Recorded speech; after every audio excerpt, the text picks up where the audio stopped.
It's a very interesting topic tonight. Yes, it is. I Yeah. haven't looked at Luke 16 in a while, so it was interesting. Well, so many teachers, preachers take it literally as though it was a paradigm for the afterlife. That is true. I was talking to someone last night and they brought that up. Yes, but it is that not. exact thing, and was convinced that it was literal and instead of a parable.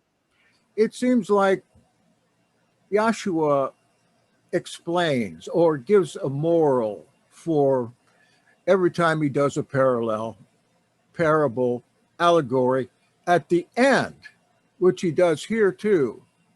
It really has little to do with the afterlife, although in mythology it does, both Jewish and Greek mythology. Yes. Shalom and good evening, my friends. Okay. I want to show you a diagram to start out with.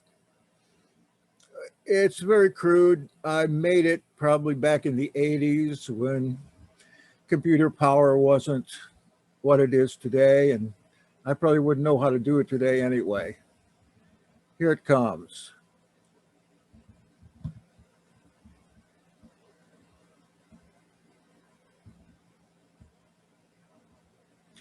This is the Jewish idea of the 7, or some read 10 heavens.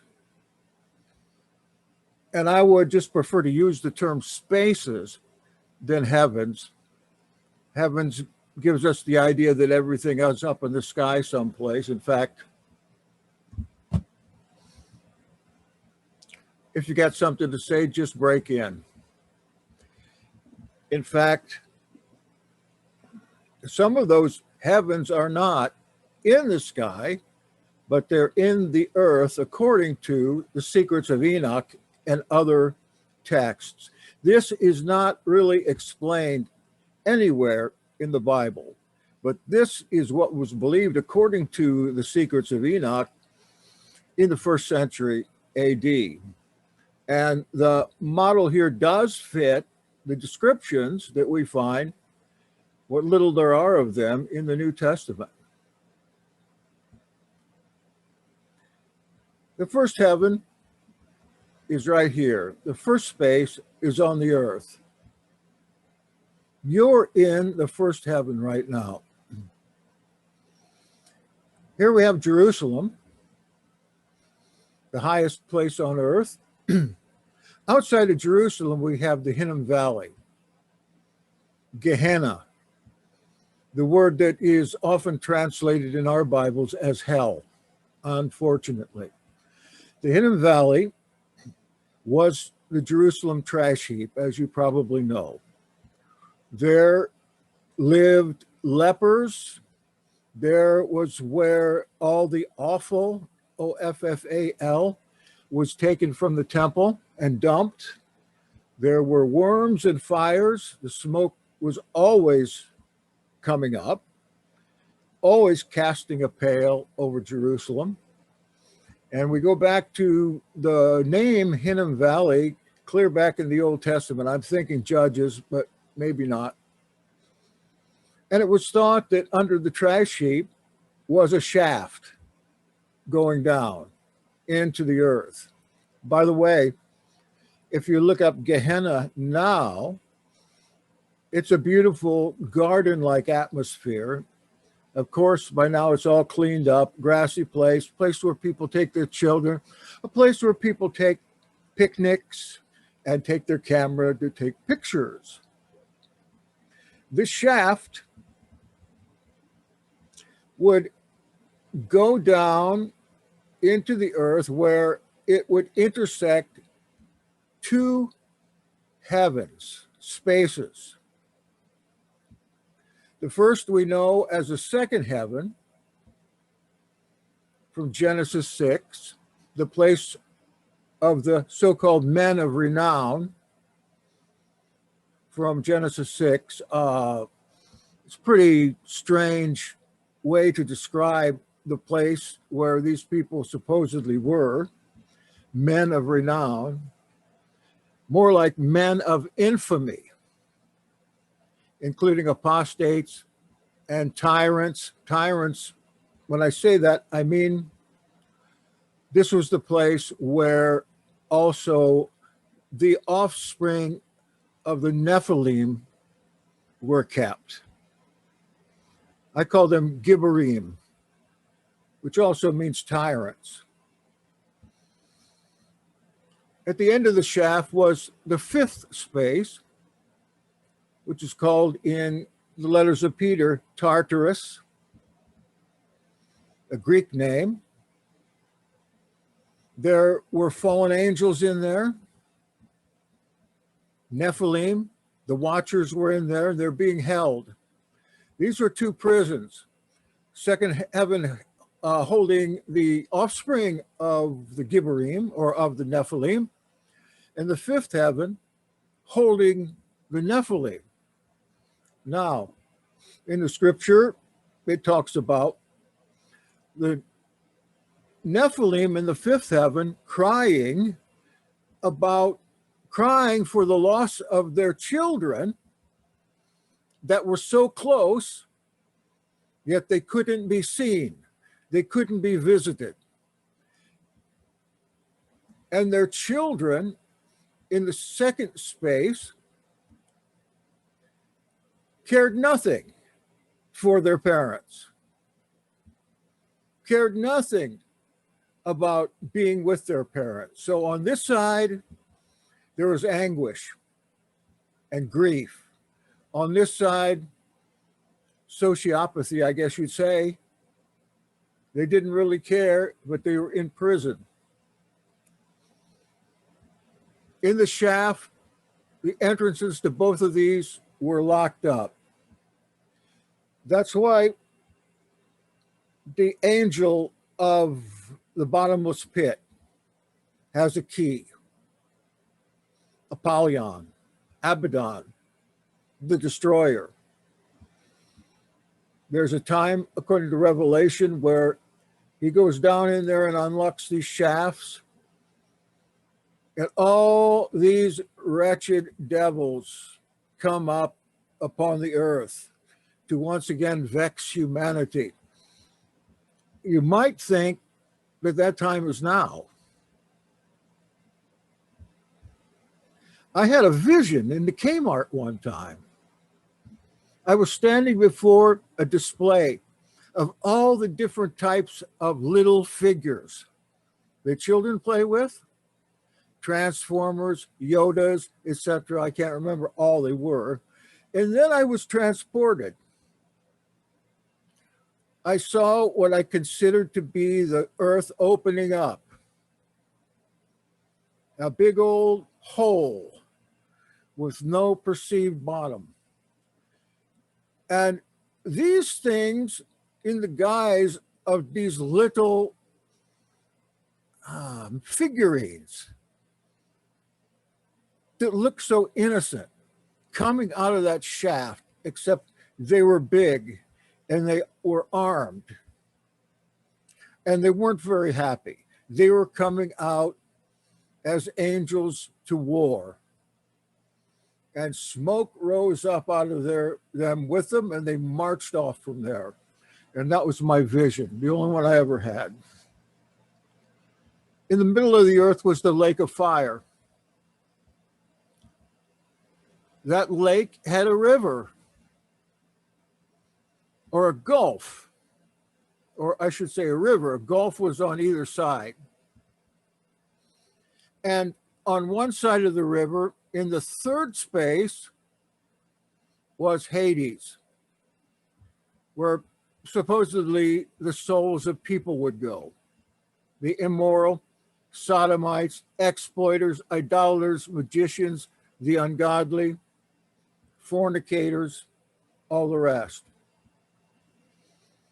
The river ran through here, and on the other side of the river was the third space, The whole thing is the third space, but this side has paradise, Eden, the godly awaiting there in this mythology. One couldn't get across to the other. Hades couldn't get across to Eden because of the gulf and the fiery river. Came back around and skirted again the second and fifth heavens. Because I would suppose there would be a portal in these as well that would take you into the lake of fire, because that's where the second and fifth heaven inhabitants were to end up. Then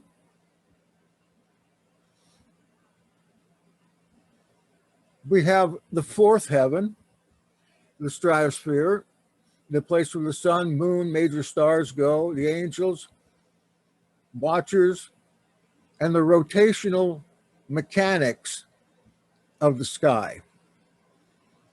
Clouds, winds, major stars. Sixth heaven,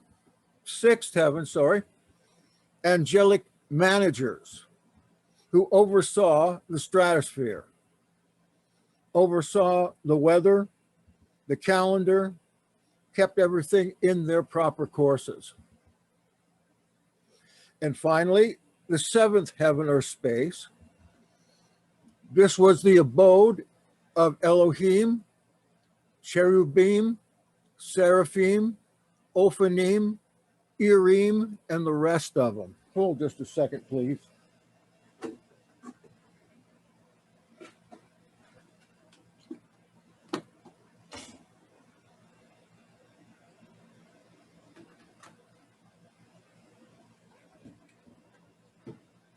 So what we are concerned with in this mythology is the third space, the third heaven.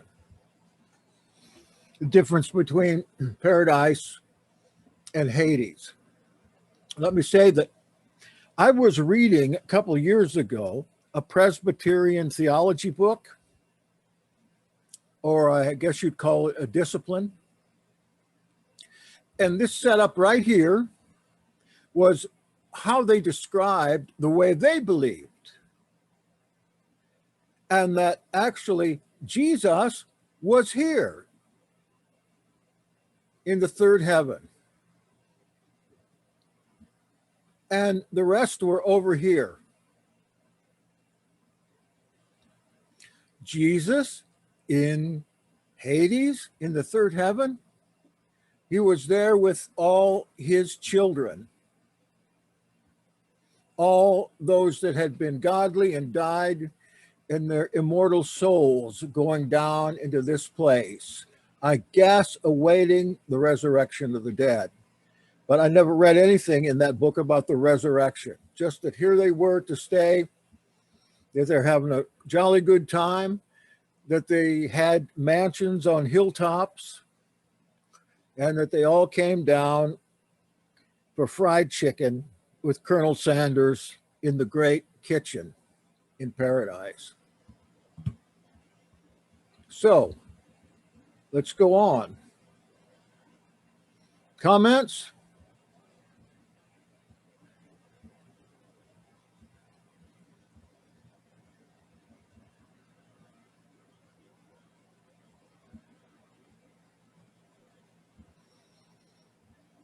I'm going to read this allegory through, and please add your insight as we go. Just please interrupt me, and let's see what you think about certain areas. Luke 16:19, yes, a very hard allegory. There was a rich man, unnamed at this point, who was clothed in purple and fine linen, who feasted sumptuously every day. That identifies, or could identify, exactly who the rich man is. Purple, that was the color that only the rulers were allowed to wear. A common person was not allowed to wear purple in those days. And fine linen, was made into the clothing of priests. So we get the idea right off the bat, leaders and priests. And in Yeshua's day, yes, they all feasted sumptuously every day. The common people did not. They could have, except for one thing. That is the mark of the beast. That mark of the beast began in the time of Augustus. I have a question Yeah. about the fine linen. Mhm. In Revelation, and I don't know the chapter or the verse, it mentions that the fine linen is righteousness. Mm-hmm. So this would be a king priest. Yes, but in Revelation, it talks about those who survive death as being in fine linen. Yes. Clothed in white. The white, Yeah. so is that the white raiment then? Yes. Okay. These guys, well, according to the rest of the story here, this rich man at any rate, he was arrayed in fine linen because that was his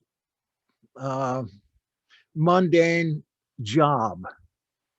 Yeshua was just saying, this man is of a priestly disposition, and he's a composite person, robed in purple and fine linen.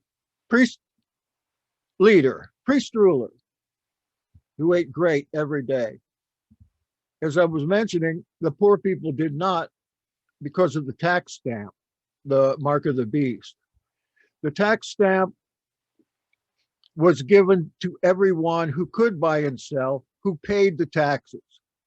The taxes from the Romans, not to mention the taxes from the leadership in Jerusalem, were half of what a person made or more. People had to be very productive to even have anything left over for themselves to eat.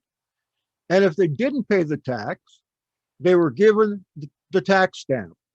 On the stamp was the date, that is the year.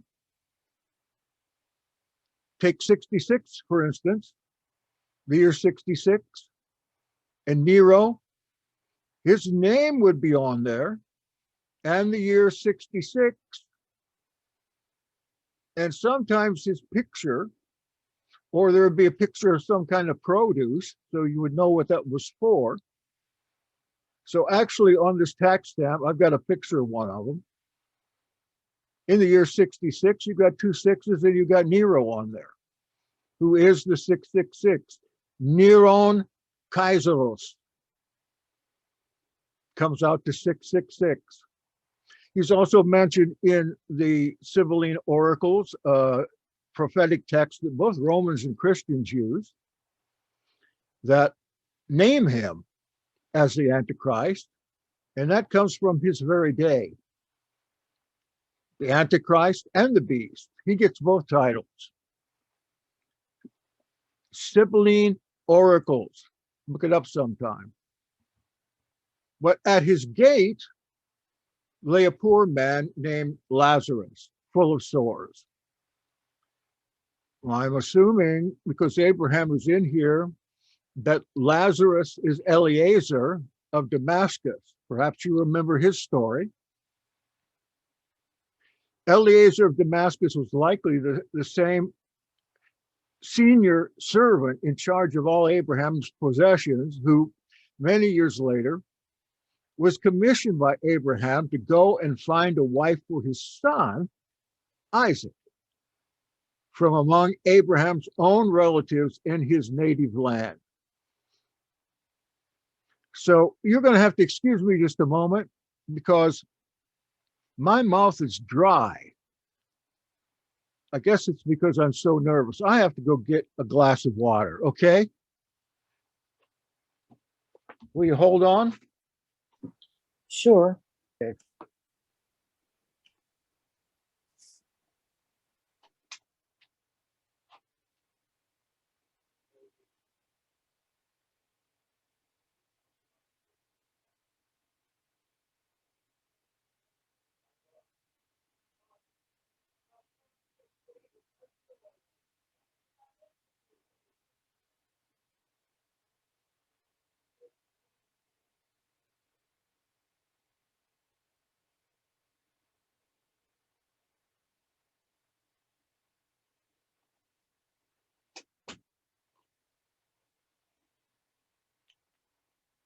Thank you very much.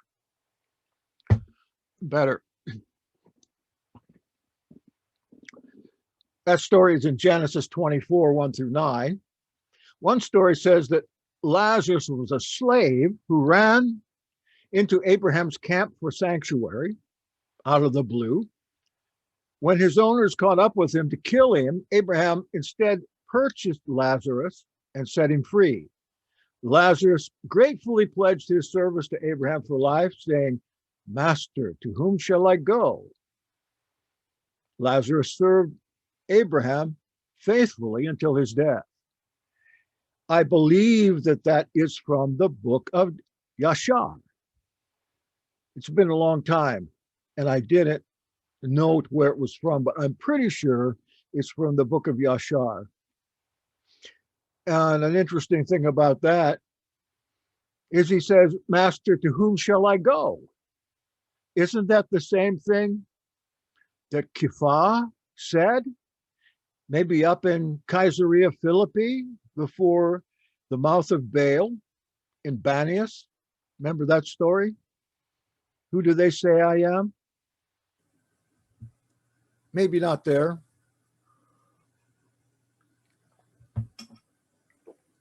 Now, to complete it, this Lazarus desired to be fed what fell from the rich man's table. Where is he? He's under the table. And then the next part tells you that that's where he is. Moreover, the dogs came and licked his sores. That brings us to mind another Lazarus in the New Testament.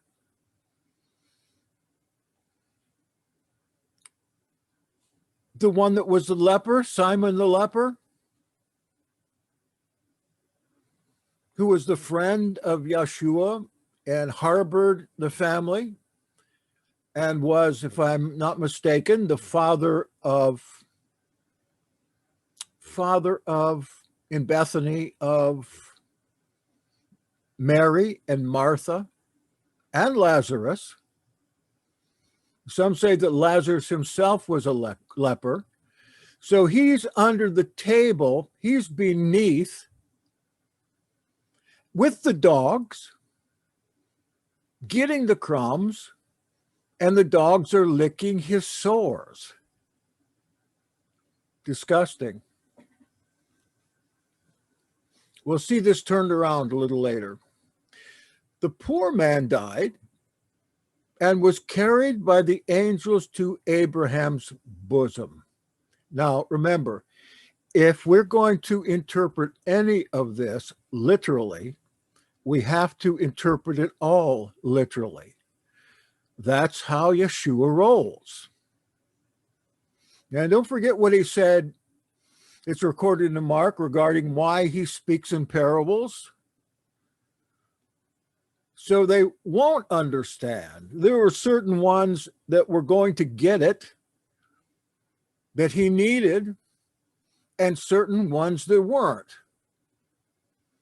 So they won't understand, and so they won't come and repent. Now that is a hard thing, a hard saying to understand. So he's dead. And now the rich man also died and was buried. And in Hades, Yeshua uses a Greek term here. And there's a good reason why. Alexander the Great came like a whirlwind into Palestine about 330 BC. And like every other country that he conquered, he gave the people decision.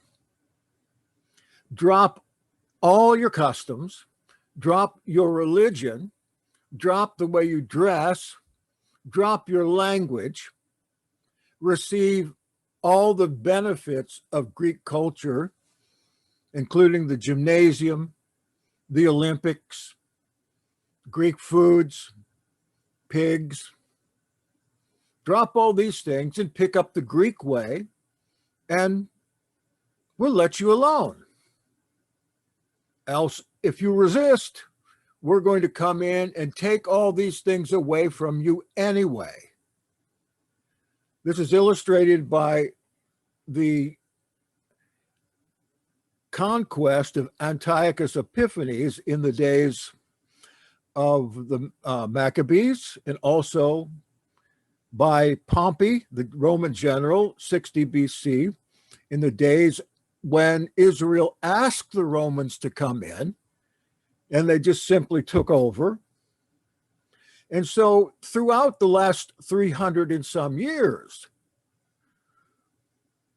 the Palestinians, I'm talking about people that lived in the Levant, they had to knuckle under to all the accoutrements of the Greeks, including their language, and then they had to do the same with the Romans. The Romans might have been called Greeks. They were Grecophiles.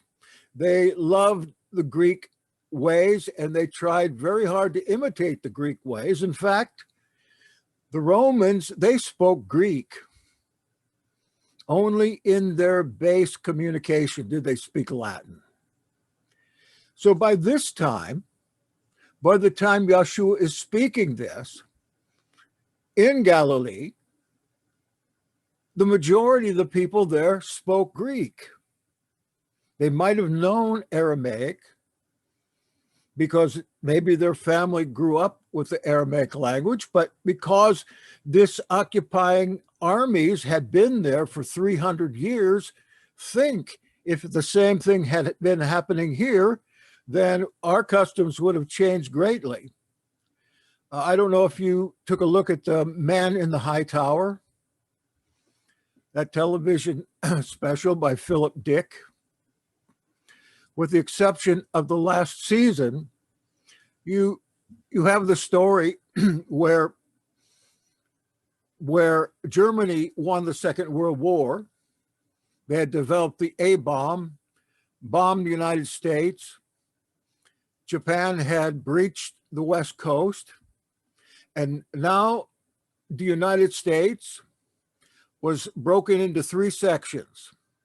The Japanese section on the west, the German section on the east, and the mountainous region was no man's land, where no laws at all, lawlessness. And in that story, it's a very good example of what might have happened if this was the case. Did anybody see that?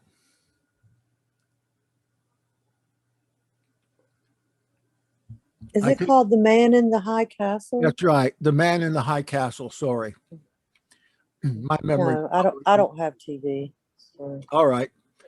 There are some things you can watch on TV that are very edifying, but it's probably best not to even have one.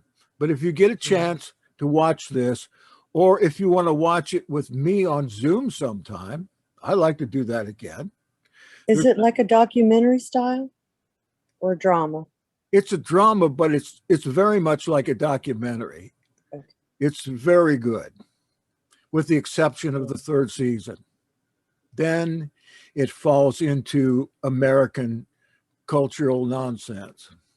Well, maybe it'll come on Netflix sometime. It's on Netflix. Oh, I have Netflix. All right, go look it up sometime. I'll check it out. Okay, thanks.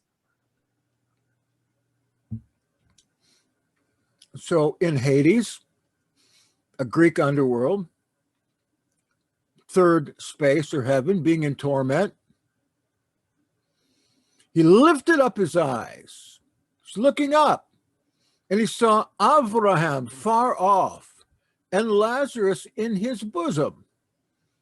He's looking across the river and the gulf of the river, and he's looking up, as most artwork depicts this as well. He lifts up his eyes. That's another word from apocryphal New Testament, especially the liturgy, to be observant of those that are greater than you, the deity and the angels. And he sees Lazarus in the bosom of Abraham. Let me ask you, can that be literal? Is the man Abraham there in the third heaven, and is Lazarus in his bosom? No, there's a significant spiritual meaning here. And he called out, Father Abraham, have mercy upon me, and send Lazarus to dip the end of his finger in water and cool my tongue, for I am in anguish in this flame. He's not asking much, but Lazarus was the slave of Abraham. And what Abraham told him to do, he would do. And Abraham himself would never descend into that place.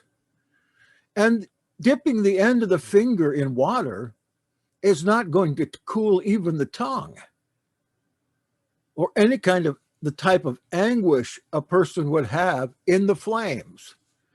Well, this is spoken as though these men in these situations were still men, or at least still retain their bodily composition after they died, and they're in these places.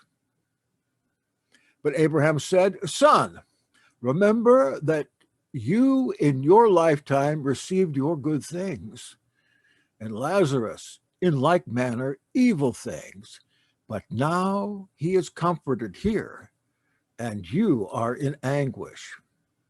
And besides that, between us and you, a great chasm has been fixed, in order that those who would pass from here to you may not be able, and none may cross from there to us. This is right out of 2nd Enoch, Secrets of Enoch. Just from the diagram I showed you. There is a place you cannot cross, not only because of the gulf, but the fire. And there is the rich man who will identify in a minute.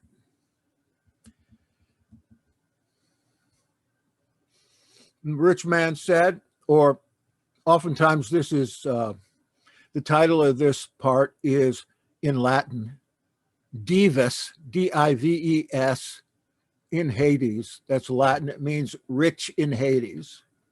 So if you ever see Dives in Hades or dives, I never understood dives in Hades until I thought, well, maybe this is Latin. And I looked it up, Dives. And he said, I beg you, Father, to send him to my father's house, for I have 5 brothers.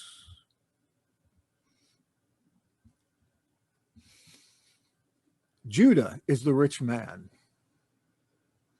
the son of Jacob and the son of Abraham was Judah, the father of the Jews. The Jews were to be the kings over all Israel. But just remember, the Jews and Israelites were separate peoples. All Jews were Israelites, but not all Israelites were Jews. The Jews were made up of 2.5 tribes, Judah, Benjamin, and part of Levi. The Israelites were the rest. They were even separated after the time of Solomon into 2 different kingdoms, if you recall. Now they're back together under the heel of the Romans. And who are in charge? The Jews or the plain Israelites? Who's in charge of the whole economy of the country? Who inhabits the temples? Who has the linen, the purple, Who feeds sumptuously in this time in all of Israel? There was a lot of resentment in Galilee for the Jews. And I might even go as far as to say anti-Semitism. And they say if you look at the gospel, especially of John, you'll see a very anti-Semitic gospel. And indeed, it is anti-Semitic, but only against the Jews. That gospel is written from a straight Israelite perspective, them being under the heels, or under the tables, actually, of those of Judah, those of the tribe of Judah, and not having an opportunity even to serve as priests, but to stay in this inferior land up in the north, and the Samaritan land in the middle. These were inferiors, and they resented it. Again, you take a look at how John uses the moniker the Jews, and you'll see what I mean when I say John is anti-Judaic, but not anti-Israeli, pro-Israeli in that time. For the Jews were to be kings over Israel. They wore the royal purple robes, fared sumptuously. Judah's mother was Leah, Jacob's first wife.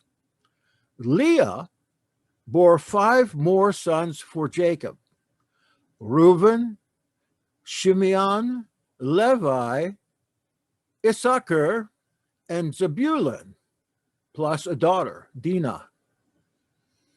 I have 5 brothers.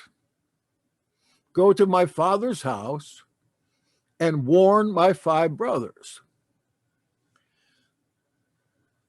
The descendants of the other brothers weren't considered to be Jews, but Israelites. Only the descendants of Judah were properly Jews. Remember that in Yeshua's time, the Israelites had been scattered, but the Jews ruled the roost. In the original parable, the rich man cries out to Abraham, whom he calls father. He's appealing to authority. Send Lazarus to my 5 brothers so that he may warn them, lest they also come into this place of torment. So now we've done some research on this, and we can feel proud of ourselves because I think we didn't get the whole message here. We at least got the background of what this is all about.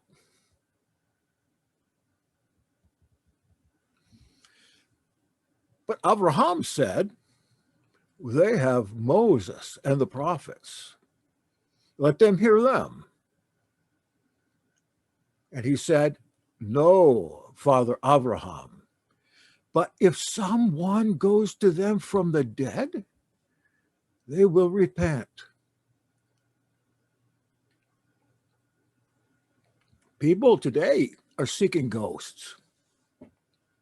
They're seeking their guardian angels or angels of some kind, or they're seeking the spirits of their loved ones. Are they contacting the spirits of those loved ones? No, they're getting a counterfeit when they do. They're getting a counterfeit, going after ghosts and spirits, apparitions, dead people, greatly prohibited in the Torah, Deuteronomy 18 and other places. That is the doorway into Hades, not only in this kind of situation where the eternal soul goes into Hades, but also while a person is alive. Because you invite them in, they will come. and your life will get more and more and more miserable until your torment turns into possession. But Abraham said to him, if they don't hear Moses and the prophets, neither will they be convinced if one should rise from the dead. And here we have one who's risen from the dead, who they don't pay any attention to. What Yahshua is telling the Jews in this story should make them furious if it doesn't go right over their heads. When we see this as a literal picture of heaven and hell and what happens to the eternal soul, which doesn't exist anyway, after death, that means the meaning of this, even though it's plain at the end, goes right over their heads. It's so hard to believe for me. Whole denominations use this Greek story, which is based on Persephone and Hades. That's the Greek myth that has all these same features. Did you learn Greek myths when you were young? They won't teach the Bible in school, but yes, they're having special classes on Greek myths so kids can use them to figure out their lives. But did it go right over the head of all these denominational leaders and classic theologians that they still read today? If you don't go back to these old interpretations and you're in denominational church and you try to butt heads about some of these interpretations, you're going to end up with the left foot of fellowship. And it's the same way with the Israelites and the Jews. The Israelites always had the short end of the stick. Well, they all may have been simpletons, but this is a hard one to crack.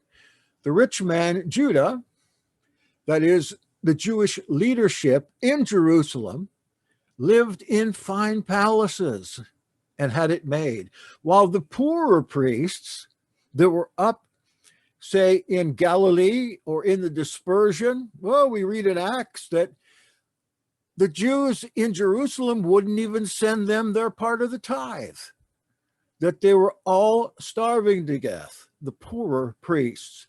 We're talking about their Zadokite priests, especially, who should have gotten their share, whether they served in the temple or not. The tithe that was brought in was for the ministers, for the priests, for the teachers, and was to be divided equally, but it wasn't. Some wages were held back. These poorer priests, they worked their priesthood because they were called to be priests. They didn't even get their pay when they were supposed to. So this movement of Yahshua's was a socialist theological movement, theological socialism. Even these poor priests, it said, came over, because here everyone gets fed. What you're fed in this life may be meager. It may be small. But if you're in the family, you will survive. You will get enough until the time comes where your body is replaced with another. Consider also the table. The famous table of the temple is the table of the showbread, from which crumbs fell. There were to be, if I'm not mistaken, 12 fresh loaves put there, and I think it was every 7 days, crusty loaves. The table of the temple showbread, from which the crumbs fall, is another significant symbol for the table of the priests in the holy place. It was upon these crumbs of the word that hopeful outsiders wished to dine and thus to know Yahweh. The Israelites outside of Judah only got the crumbs. They got the cruddy priests. They got the cruddy teachers. They had the cruddy synagogues.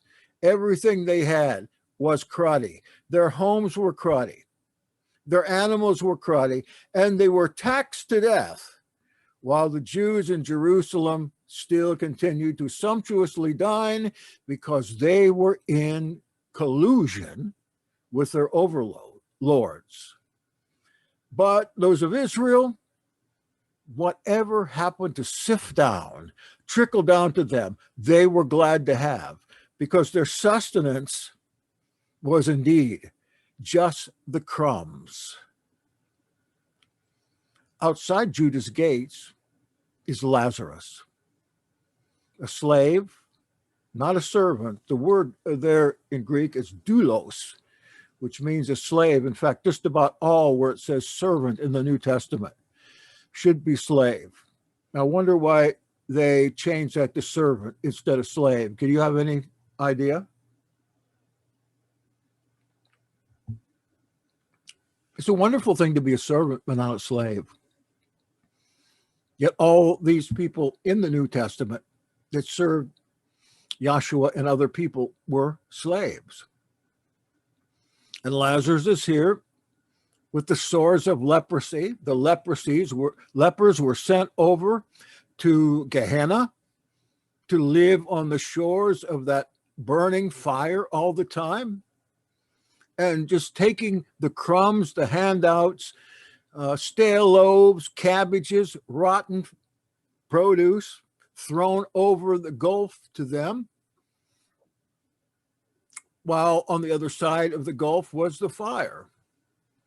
Outside Judah's gates, Lazarus. Dogs licking. Who are the dogs? The dogs are the Romans. What would it mean when the dogs or goyim are licking the sores of the poor slave from Damascus? They're not licking the crumbs. Lazarus is going for the crumbs. The dogs are going for Lazarus, licking the infections off of the slave. In other words, going back to the tax stamp, these poor folks were taxed out of their very livings to the point where they had to sell their own children as slaves. It was a rough life.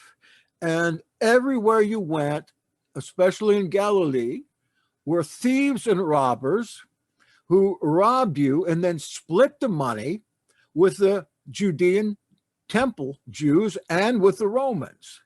Yes, all those lestai, those bandits, were splitting up the cash with both Jewish and Roman rulers, and therefore keeping those bandits in business. But his protector, Abraham, is dead. Yet Lazarus must wait, depending upon the crumbs of the word as his only sustenance, crumbs that were disposed of by the Jews in favor of their true God, Mammon, a pagan god, a god of the Philistines. And Lazarus, don't forget, was himself a Gentile, a Syrian, like the Syrophoenician woman with the dogs under the table. And the dogs represent other Gentiles here, there, everywhere, licking at the sores of the Israelites, desperately hungry for their flesh and very sustenance.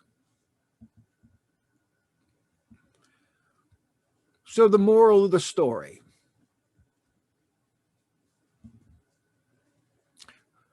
Who can tell me now? Who can explain this?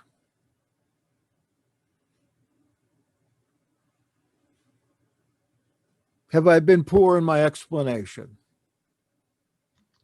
I have thoughts on it, but Go, nothing please. like that, that's for sure. That's all right. That's all right. Let's hear what your thoughts are. I was just it was as we were going through this, I was thinking back about Joshua, how he was talking earlier, with his whole scribes and Pharisees, hypocrites, and then Mhm. you know, that whole thing, everything he said about that. So, you know, as I read up and it said, you know, in verse 14, it says, now the Pharisees who were lovers of money, who are all these things, you know, so to me, my mind immediately went to that context. And then basically what you said, although I did not look at, I've never actually heard that interpretation where it was Judah and Israel. I had more looked at it as not at all literal, but a story showing the Pharisees and the rulers and the priests, basically their greed and Yeah. their unwashed inside compared. And really, it doesn't even say Lazarus so much was a righteous man, but it does say that he was a man that what was not being blessed by those that were supposed to be taking care of the people. Anyway, that's the way I saw it. So You know what? That's exactly what it's saying, but just in different words, using different characters. Absolutely.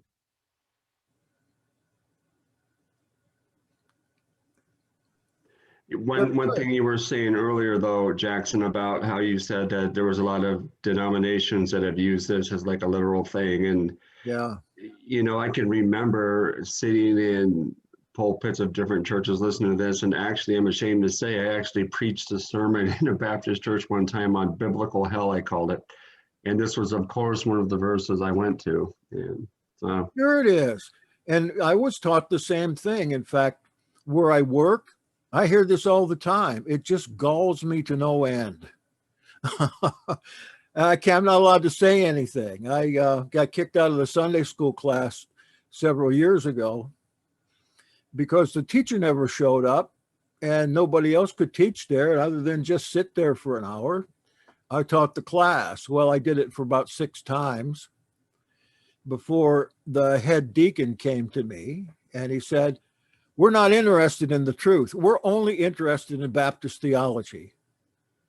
And so that was the end of me there. But of course, I'm still working there, but I don't say much anymore. However, the people in the church know that I'm not a Baptist, and they come up to me and ask about things like this, for instance, and also quite often about another particular matter, and that is once saved, always saved, that the pastor teaches every week. You come, get your ticket punched, and go. They never come back. Or nobody gets baptized. I've worked at that place for 6 years at different times and only seen one baptism there. Just recently, a woman who's on her last leg with cancer.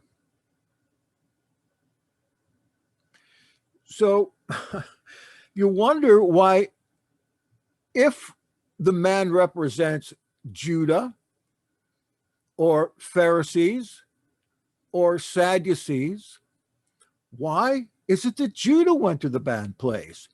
Wasn't he Abraham's heir through Isaac? Why Judah find his Jews in Hades, in a Greek underworld? Greek underworld. Yeshua is not making a mistake there. That is not a gloss. That's in the original language. Because I think at the time they were every bit as pagan and irreligious and godless as the Greeks who thought the place up. They even sacrificed for the Greeks and Romans every day in the temple. And they received for this precious gifts. The Jews were in bed with the Greeks and became Greeks and pagans. They actually became that way. We see that as we roll up to the Jewish War in the last third of the first century, because the priests all sided with the Romans and ended up being murdered by the Sicarii, the assassins of the Gentiles, not of the Israelites, sorry. Because at that time, they were every bit as pagan. The Jews were in bed with the Greeks and became Greeks and pagans. That's not to say the regular people. Remember, all Jews are Israelites. They were hanging on to only a vestige, I'd even say a vestment of truth. Therefore, saith the Son of Man, let Yehuda share the underworld of Hades with those Greeks, right where they belong. Okay, go ahead. I have a question or an observation. Please make it. It makes me think of the confrontation between the Pharisees and Yeshua, and when he tells them that you are of your father, the devil. Mm-hmm. So if that's Judah, and of course the lesson is it doesn't matter really who you are. It matters who your father is, and if your father is of the devil, then exactly, you deserve to go where where the Greeks, like where the rich man went. They do deserve that. They will deserve that. And unfortunately, one of the things that Revelation betrays is and Enoch to a great extent betrays the terrible tortures that supposedly these souls experience as vengeance. That one part about your father, the devil, note what they say to him. We know who our father is. What's the implication there? That they agree with him. They understand that. That they don't know, that he doesn't know who his father is. He's always saying that his father in heaven. We know who our father is. And that's when he comes back after that insult, because he was considered in that time illegitimate. Right. He comes back with, you are of your father, the devil, another one of the most clever retorts in the New Testament. The devil knows his own, that's for sure. It also gives us a moral today, and that is that there's a certain way we ought to live, rather than sumptuously. If we are the benefactor of all the mammon, not speaking of the God, but of all the money and goods and the sumptuous living, we need to share it. Of course, Yahshua's first assembly was a socialist assembly. Everybody's needs were met through the collection. That's pure and simple socialism. However, it can never work in our economy or on our earth. Why not? Because of the... Is that the same thing though as political socialism? Isn't it different biblically? Here's biblical socialism. There is nobody at the top of the heap that is a man of Elohim. There never is. Always the cruelest, the most ungodly, the pretender ends up at the top of the heap. Stalin, Yeah. Hitler, the Nazi regime in its first 10 years was tremendous. It turned a spoiled, ruined Germany completely around until the mask came off. Which is the lesson in Animal Farm. Yes, I guess. Tell us about the moral Animal Farm. Oh, We read it in high school. well, Use your brain. it's George Orwell, if for those that Mhm. may not know. The animals on the farm felt enslaved by the farmer, so they got rid of, this is really a quick summary. Yeah. They got rid of the farmer and decided to run their own show, and they ended up basically animals took over and really ended up, they just became nothing more than the same as what they viewed the farmer to be, even worse. Okay, now, do you remember which animals rose to the top?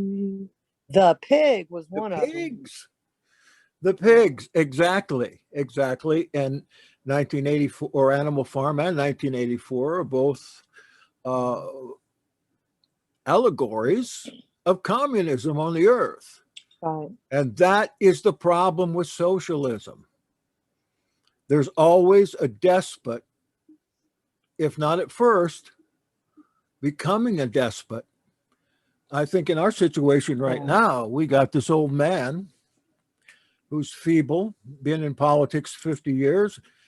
Certainly the way he is doing right now shows us that he doesn't expect to be there very long. Waiting in the wings is a hardline communist. Waiting in the wings. And why people don't see that? I guess like in the 60s and 70s, early 70s, I lived through those times, and there was a fervor against communists, 50s, 60s, early 70s, a fervor against communism up until the end of the Vietnam War. And for instance, I went to school primarily in the 60s. The socialism was gradually looked upon as the way to go because I think at that time the teachers saw it as the remedy for hardship. And this is probably because in the 1920s, a lot of Christianity came to the knowledge of what's called the social gospel, that the religious part of the gospel wasn't necessary, that the part that was necessary was alleviating poverty. So the churches came into great, large ecumenical fellowships in order to raise money and goods for the poor and take care of the poor in one way or the other, and leaving off the message of the good news. And if you want to look into that, you can look at the writings of Walter Rauschenbusch, who was supposedly the father of the social gospel. And they did a lot at that time, including the temperance movement was part of that, to bring to the consciousness of people by the time the 50s rolled around that the needs here could be met through a different political style. So it all came to a head in the 50s, about the time I was born, with, you probably heard of McCarthyism, where a senator started to persecute communists, identified communists in Congress, in high places in the government, and started to persecute them, blackball them, put them in prison. McCarthy may have gone too far. I've been thinking these days, maybe he didn't go far enough before. I've been thinking that too lately over the past few years, that maybe McCarthy was really onto something. Yeah. Well, you know who McCarthy's right-hand man was? That was Richard Nixon. Yep. Richard Nixon. That was the first election that I was old enough to vote in. I didn't vote for Nixon because I was brainwashed by school. I was in college at that time. I was absolutely brainwashed by socialist college professors. It didn't set well with me, and I flunked out the first time I went to college. Just too busy having fun, having parties, running around, trying to be independent. And I didn't get it until later. Actually, my first taste of communism was when I was 17. Man, I went with an orchestra as a violinist and toured Europe. And part of that tour was through East Germany, Czechoslovakia, and Poland. And to see what happened in those countries, still with the guard towers up, still with armed gunners, still with even all the hotel rooms, bugs, you could see them right in the wall. The children my age in rags, no colors anywhere. Even the trees were all dead in, for instance, Prague, Czechoslovakia, where we spent quite a bit of time. And from that time forward, I was in a quandary about this whole thing. Can socialism work in the United States? And then, of course, later in your understanding, you see the examples of communism throughout the world, how they came into being, usually through violence, how the rottenest people in the entire country rose to the top because life was of no value to them. And I think the same thing would happen now. Comments? Let me look at the chat. Jackson, you were mentioning a moment ago about why can't people see that? Yeah. I believe it's a spirit of apathy. I think, Paul says great deception comes over. Apathy, yeah. Satisfied, consumerism, materialism, sexuality, plenty of things to take a person who has a righteous heart off track. Well, they believe that it's really nothing's going to change. They're still going to live in their fine mansions. They're still going to have everything they've always had. Then the people on the lower end of the spectrum, they're still going to get their whatever it is, whatever kind of help they get from the government. Nothing's going to change. Everything's going to be the same. It's just that those people at the top, they've just changed ranks, but it's okay. It's not going to affect us. If there were leaders that expressed this, and whether he lived it or not, I don't know, but Trump seems to be a person that expressed this. Look at what happened to him. The silent majority rises up against what would seem to me to be a reliving of, or getting to a reliving of Israel in Old Testament times under law, under right ruling, under judges that weren't corrupt, even religious leaders. If you're not a liberal when you're 20, you have no heart. If you're not a conservative when you're 40, you have no brains. Winston Churchill. Thank you, Vicki.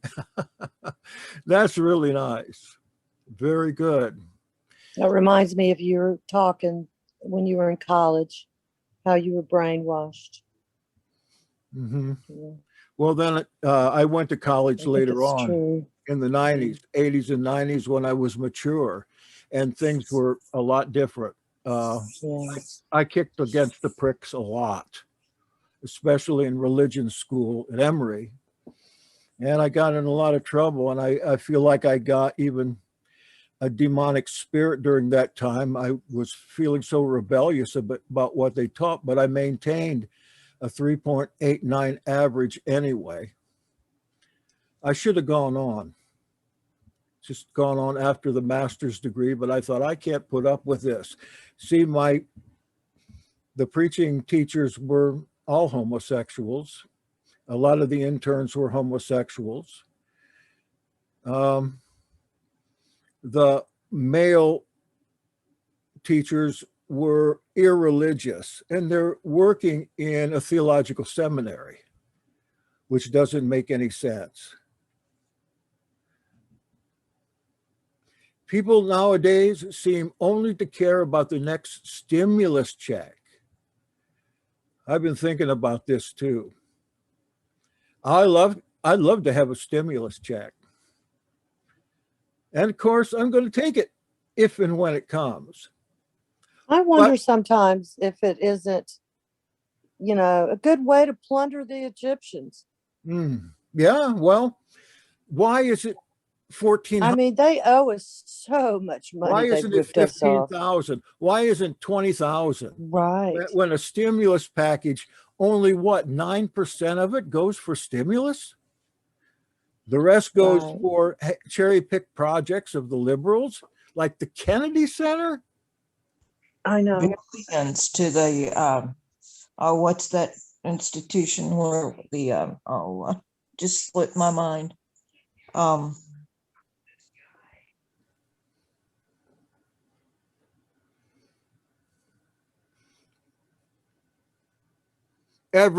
Name any liberal established fund or cause, and you're sure to be right. I just can't imagine over $1 trillion going out to liberal causes and all these executive orders. You got to know that man is making a name for himself because he's not going to be around for long. Why can't somebody stop this? I think it's like she said, there is a spirit of apathy and complacency, and everybody sits back and thinks, waits for somebody else to do it. And I think that is, I think the Christian community as a whole, as a group, just over the decades have allowed this country to turn into what it is. I think that because they are supposed to be, we are supposed to be the ones to keep these things from happening, and we haven't. Everybody has sat back and said, oh, it must be God's will. It must be God's will. Well, you got to get up and do something. Vicki, don't you feel powerless about this? I do. I do, especially at my age. I talk to my children about it who are, in their mid-20s, and, they understand that they're going to have to be the generation, pardon, that will have to rise up. And I've asked my parents who are in their 80s, what were y'all thinking when, prayer went out of schools? That happened the year I was born. And what were y'all thinking when, the whole abortion, it was never discussed, never talked about. No. And I think that it's just been a spirit of complacency on Yahweh's people. Mm-hmm. It doesn't even matter about, the atheists and the Buddhists and the whatevers. It matters about his people. And that's my opinion anyway. And it has been probably since I've been in my 20s. The complacency. And I do feel powerless. I don't know what I can do about it except have conversations like this and I'm not going to go out into the street, I can tell you. Because I'd And surely I'll- end up in jail. That much I do know. There's maybe a silver lining here. And I think that a couple of you are seeing that, and that is, let me find it on chat. I personally believe one of Yeshua's main purposes was to restore the inner Torah to the hearts of humankind. And that is certainly happening. But look, I'm very reticent personally about joining Christians in prayer about anything. I don't know about you, but it would be very hard for me to be a part of, say, that event that went on in Washington a month or two ago. I can't remember Right. what it was called. I would feel like a stranger in a strange land now. I've been out of that for so long. Yet still, I go to church every Sunday, and still it affects me greatly, but I must be supposed to be there. So I don't know. Well, you what to know, do. Mike Pence, I guess it was maybe last week, was invited to the Rally for Hope where they had the world religious leaders. It was funded by the Moonies. Mhm. Now there's a throwback, The They've got lots of Moonies. money. They sure do. And they had all of, Mike Pence was giving a speech about how the Moonies, how much he appreciated them. So, you look at these people who claim to be Christians, and it is difficult to pray with them because there's so much mixing that's going on, and it's I think you hit the sad. nail on the head when you said that. I think the problem is that the vast majority of Christians are not God's people. That's what I think. I think that his true people that truly understand his son, his salvation, his Torah, and understand, what all that is, I think is a very small minority, just like it's always been with his remnant. So I think the Christian church as a whole is ineffective because I don't believe that God is necessarily in it. I don't believe so either. I agree with that. Especially, I mean, Jackson, you said, that the Baptist preacher said, I don't care what the truth is. I only care what Baptist theology is. That's a direct quote. I know it is because I've heard preachers say that before. Well, speaking of preachers, there is a pretty succinct verse concerning them that's overlooked a lot in Luke 12:48. But he who did not know and did what deserved a beating shall receive a like beating. And everyone to whom much is given, of him will much be required. And of him to whom men commit much, they will demand the more. In another place, it talks about the cruel beating. It's in another place in Luke, but I couldn't find it. There's the light beating and there's a cruel beating. And I think that these preachers and leaders who for one reason or another won't go any farther in their understanding, who have set themselves up to teach others, are going to get beat to pieces. They have no Time. fear. That's what's so scary to me. People have no fear of Yahweh. Preachers are so responsible. They're going to be held to a higher account, but they don't care. And that's very scary to me. I can't wrap my head around what they are thinking. And I agree with Sean. I think the churches are absolutely chock full of pulpits that are full of unbelievers. Well, I'm thinking of some of the biggest churches in the United States right now. And it seems like the largest one is turning and has been turning over to Chrislam. Somebody snuck up to me at church Sunday and whispered in my ear. Would that be Rick Warren's church? Yeah, yes. Yeah. Person whispered, what do you think is behind the Pope being in with the head of Islam, the Ayatollah? There's got to be something behind that. Well, it happened in World War II. Did it? It did. I don't know. It just happened this week. Well, I mean, it's there's nothing new under the sun. No. They were all in cahoots during World War II as well. Mm-hmm. That's right. The Pope and the Imam. They were all in cahoots. And the Führer. Yes. Sieg Heil. Das Führer.